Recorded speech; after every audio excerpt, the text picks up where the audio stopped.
ឥឡូវមកជួបជាមួយខ្ញុំបាទលោកអាចារ្យភាពកាន់កម្មវិធីមង្គលការនិងកម្មវិធីបុណ្យផ្សេងៗឥឡូវនេះគឺសូម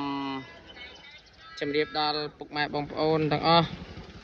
ដែលជា fan ក្នុង Facebook TikTok Telegram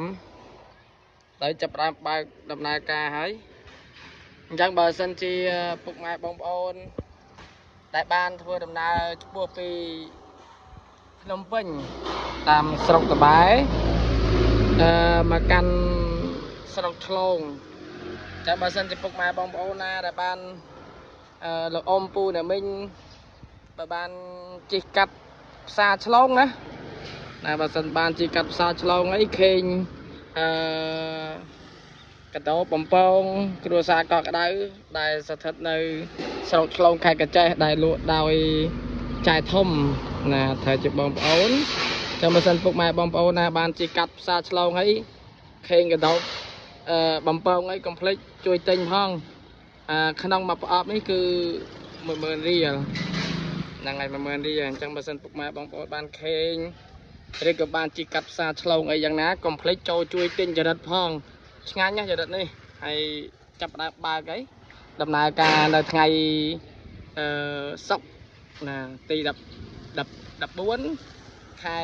វិច្ឆិកាឆ្នាំ2025យើងនេះគឺក្នុងវេលាការពេលព្រឹកនេះ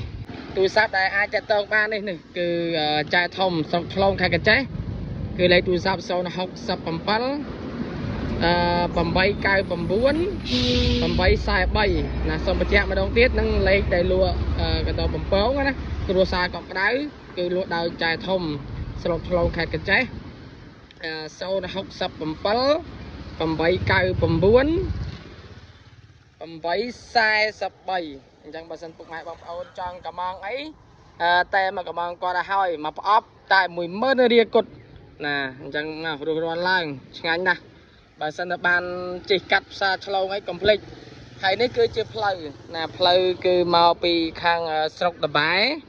ណាស្រុកតបែហើយគឺយើងជិះមកឆ្ពោះមកមុខរហូតមកដល់កន្លែងផ្សារឆ្លងណាមកដល់ផ្សារឆ្លងហើយចឹងសូមជម្រាបពុកម៉ែបងប្អូនដែលបានគាំទ្រកុំភ្លេចជួយទិញផង